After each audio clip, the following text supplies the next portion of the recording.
Larry and still in Big Blue.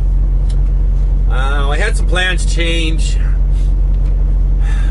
Just to recap, I was on another load. I got held up really bad down by Washington, D.C. Missed my appointment at Costco. Went in there. They would not accept it. I guess Costco, they only do frozen on certain days. The next day they can do it is Friday. So then the boss looked around and we went to a company, another trucking company. We were trying to get them to pull off the pallets for Costco, and then I was going to run over there with another trailer and load them up in that trailer, and we'll just have it at the yard, somebody else deliver it. And I was going to run up to Aberdeen and deliver the other load this morning. Well, the other trucking company wouldn't do it. They said they didn't have a frozen dock. I'm like, dude, they're just going to be sitting here 15 minutes. And they said, nope, we don't want to do it. I said, okay. So I talked to the boss, and I told him, just go get a hand cart and get your butt over there, and we'll do it together, and we'll just do it by hand and switch it over. But then I guess he turned around and talked to the broker and stuff, and they worked this out, I guess. I guess that I'm not going to do any of the load. I dropped the whole trailer at the yard, and I actually grabbed one of the older trailer, the trailer number 350.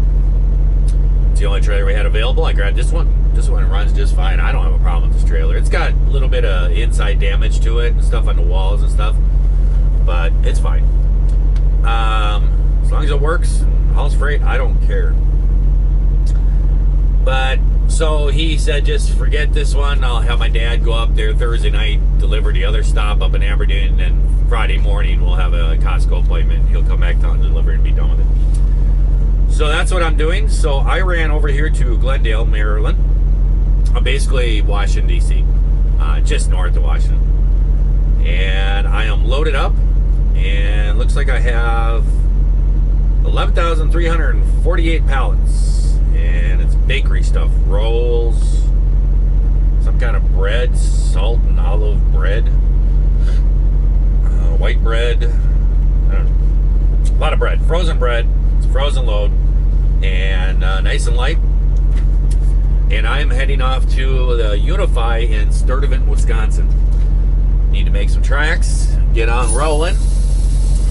I actually drove up here last night and just parked right over on the other side of this road right here, and slipped up there and did some work at the shop. I did not record it. I was just working on some stuff, and the boss's dad's truck, and I guess the other mechanic didn't want to do it. I don't know what's all going on with all this stuff there. It's very confusing to me.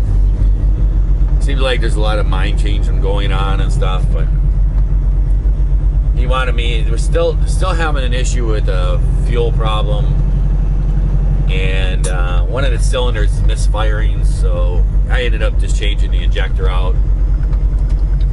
And but then in doing so, I broke a coolant line. It has these stupid little plastic coolant lines on it, and taking it apart, they get old, they get very brittle. They're made out of plastic, and they get very brittle.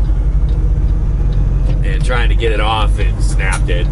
So the boss has to order those coolant lines. I got everything all back together, but the other mechanic is gonna have to put the coolant lines on.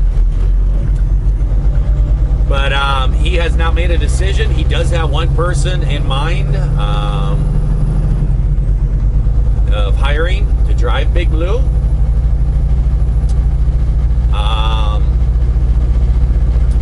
I don't think I should get into it at all, because I don't know if they're going to accept the job or what's going on, but I think he talked to me last night about it, asked me my opinion, and it's actually a woman, and I said, go for it, dude. She's got like 5-6 years experience or something, and so there's no reason why a woman can't drive a truck. I said, go for it. She's got the experience. Why not? So I think he's going to be calling her. Sounds like it. I don't know. She may be the next driver of Big Blue.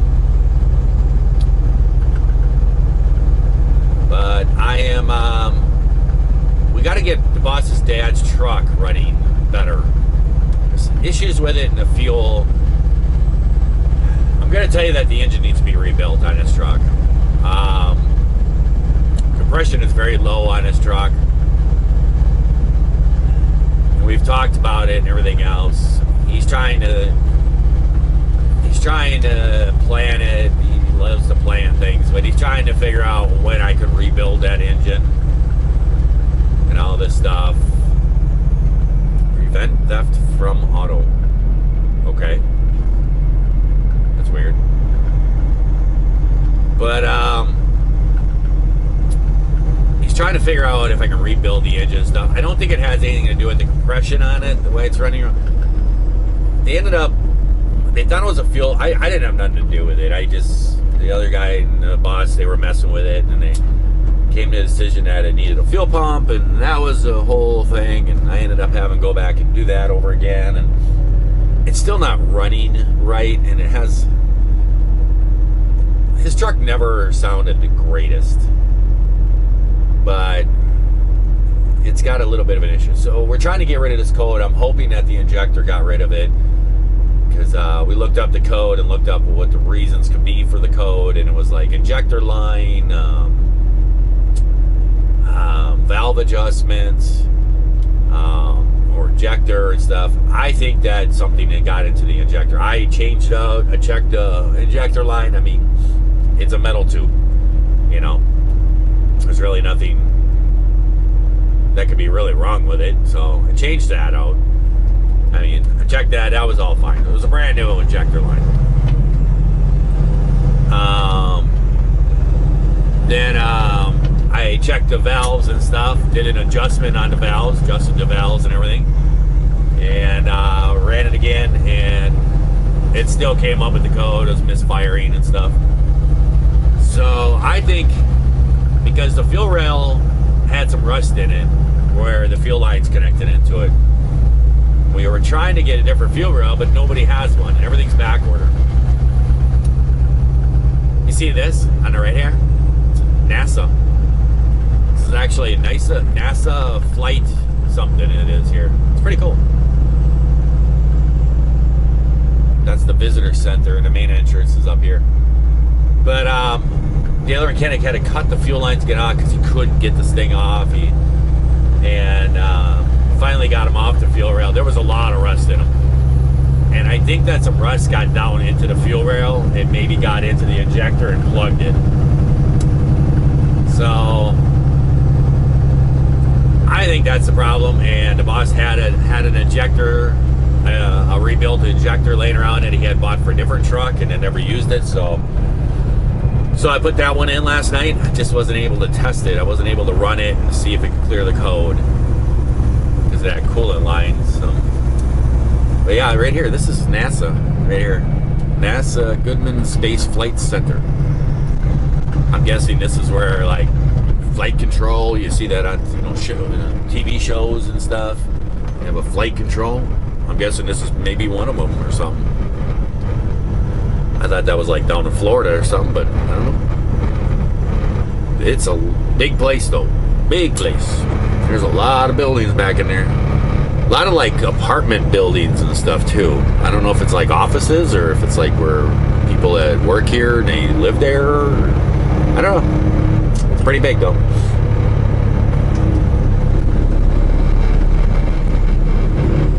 Oh, my little foam thing fell off my microphone. I'm having all kinds of trouble with my microphone. A lot of the video I shoot, it just seems like every once in a while I get static for no reason. It just goes really static. Yeah, I don't know what is going on. I don't know. I don't feel like changing a lot of things over right now because I'm changing trucks. So when I change trucks all over, then I got to redo all of it stuff. So I'm kind of waiting for that. Oh, did I just let something out the bag? Oh. Maybe I wasn't supposed to talk about that.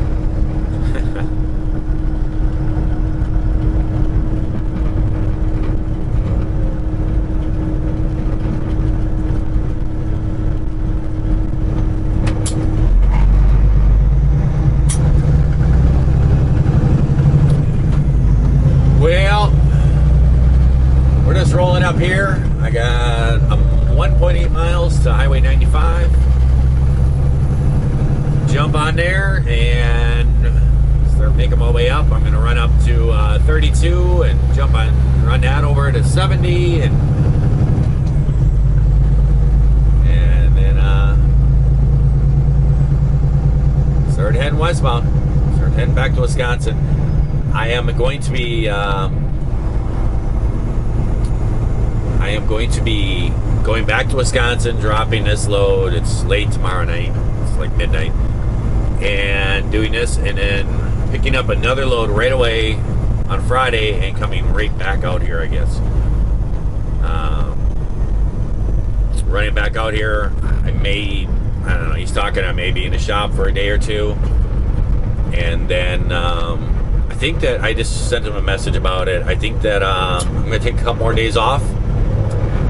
They got this huge snowstorm up in the UP. They got tons of snow up there. I wish I could actually been there right after it snowed, but I got to work sometimes, you know.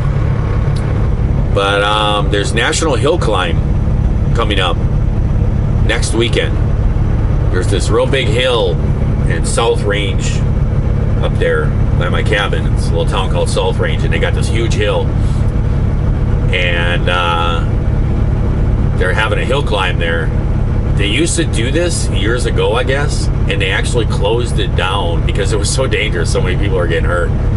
It's a really, really, really steep hill, and I've actually went up it with a snowmobile, and put it this way, I pooped a little. It's intense, but I made it up there. But man, is it crazy! But I guess they're having a hill climbing contest up there or something.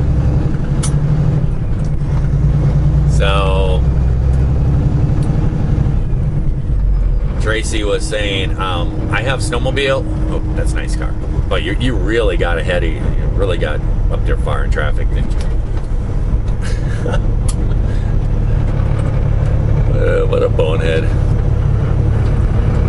I wonder if he's going to try to cut over that lane of traffic and turn on the Baltimore-Washington Parkway. No. He's just an idiot.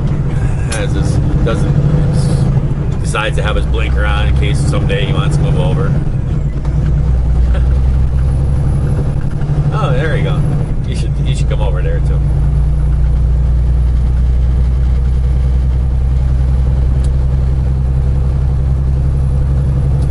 But Tracy says there's like 4 feet of snow up there, and we got this hill climb thing next weekend. She's like, let's go. Let's go. And I'm like, I gotta work. I gotta make money. But I decided, I looked at it. I'll probably be back out here, next week, beginning next week. And then I'll probably be doing the whole Allentown thing, back to Frederick, blah, blah, blah. And then I know he wants me to do a little something in the shop we talked about. And then I'll probably be loading out on Wednesday next week. And I just sent him a message and said, you know what? There's this thing going on down up there in the UP. I says, you'll probably load me out Wednesday, run me back to Wisconsin, get back Friday. I'll turn around and take off a couple days. Well, guys, I decided to jump on 68. It's a lot of hills and everything else, but we got a nice light bakery run. So, figured to save the boss a little bit of toll money. And ride 68. Plus, it's a really nice drive.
video before. I did a video once going from Texas out to Maryland or something. And I videoed every car and semi sitting on the shoulder of the highway. It was a lot. It happens so much. It's like, you know, in this day and age, I mean, all the, you know, the new vehicles and all this stuff. Why is there so many broken down vehicles on the side of the road?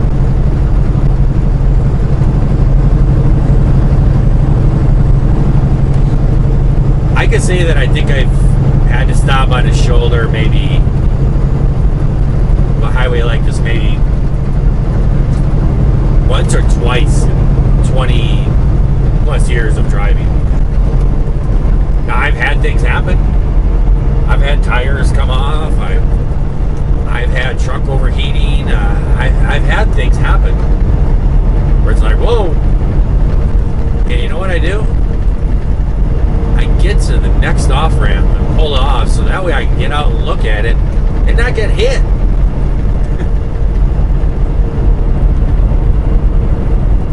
I know it's like a DOT rule that if something happens, if you blow a tire, you're supposed to stop immediately and get service right there. And you're not supposed to go. You know what? It's called common sense.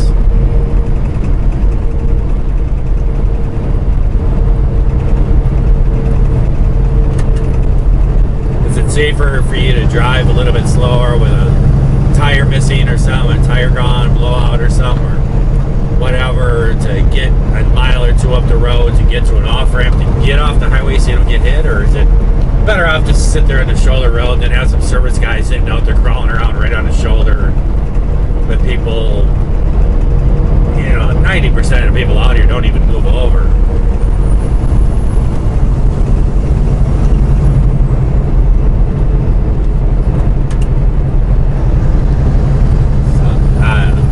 What I do. I don't really care about that stupid DOT rule. I'm going to do what I feel is the safest action. And if a DOT cop has a problem with it, well, good for him. That's what I say.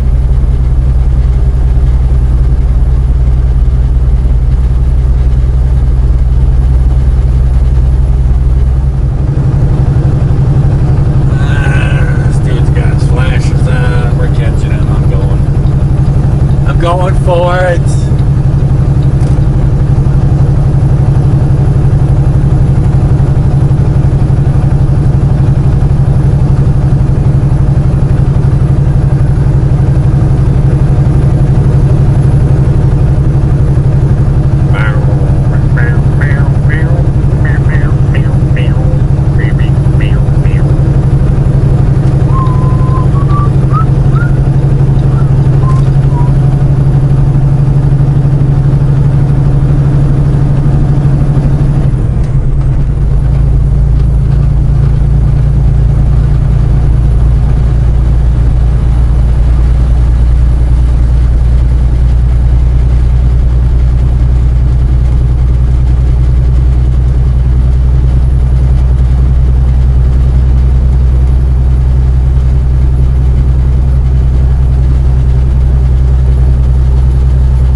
Everybody out there is having themselves a great day, great night.